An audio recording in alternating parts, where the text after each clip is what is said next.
Hey, what's going on guys? This is Thom here, and in this video I'd like to do a small unboxing video on the Samsung Galaxy S20 Ultra and Samsung's Galaxy Buds Plus.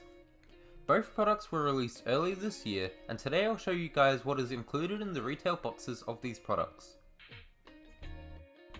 Now starting off with the S20 Ultra, all Ultra models have 5G as standard, which is a nice feature, and I've personally gone with the 128GB model. If we slide off the top of the box, we can see that the phone itself is sitting right at the top. There is then a small little pull tab at the bottom to pull the phone out of the box. Now that the phone is out, we can see that I have the cosmic grey version of the phone here with me, and I can now take the plastic off of the back of the phone.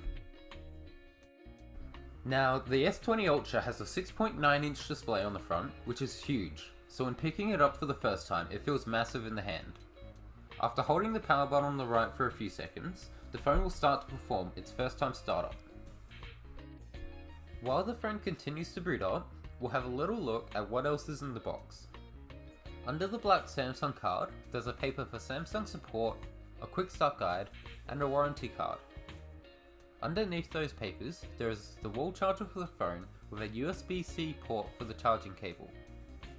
The wall charger and cable in the box are able to supply 25W fast charging speeds, but there's also the option to buy a 45W super fast charger from Samsung, which can just charge the phone insanely fast.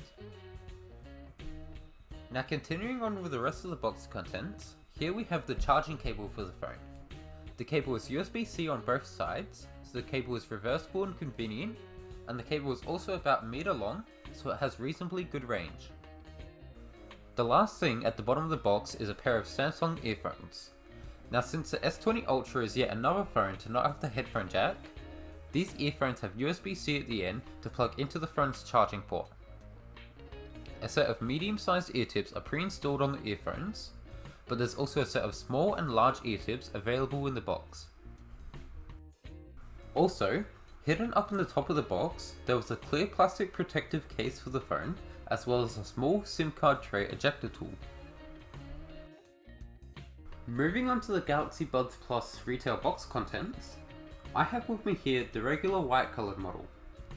When we first open the box, we can find a thin cardboard holder at the very top, which is holding a quick start guide for the earbuds, as well as another warranty information card. After moving the papers, the Galaxy Buds Plus case is clearly visible. We can now take the case out and remove the plastic surrounding it. The Samsung logo can be easily seen on the top, and the whole case has a shiny glossy finish to it. On the inside, there are small holes for the two earbuds to fit snugly into. The back of the earbuds have a somewhat pearlescent finish, which looks pretty cool in the light. The charging port for the Galaxy Buds Plus case is at the back of the case, under the hinge, and it is also USB Type-C, which is good. Looking at what else is in the box, there are a few more things in some packaging. I was kind of way too clumsy just there and they just spill everywhere, but there are also extra pairs of small and large rubber ear tips for both the inner and outer ear of the earbuds. We also have a charging cable available, which goes from USB to USB Type-C, and is also pretty short, but it's still long enough to kind of just reach up onto a desk from a wall plug. I hope that all of you have enjoyed this video and found it useful. If you did like the video, then please be sure to smash that like button. YouTube Analytics shows me that over 90% of you aren't subscribed, so if you could subscribe, that would be massively appreciated, and please be sure to hit that bell icon so you can be notified about future videos. Drop a comment down below if there's any other tech content that you'd like me to cover in the future. Thank you all for watching, and I'll see you next time.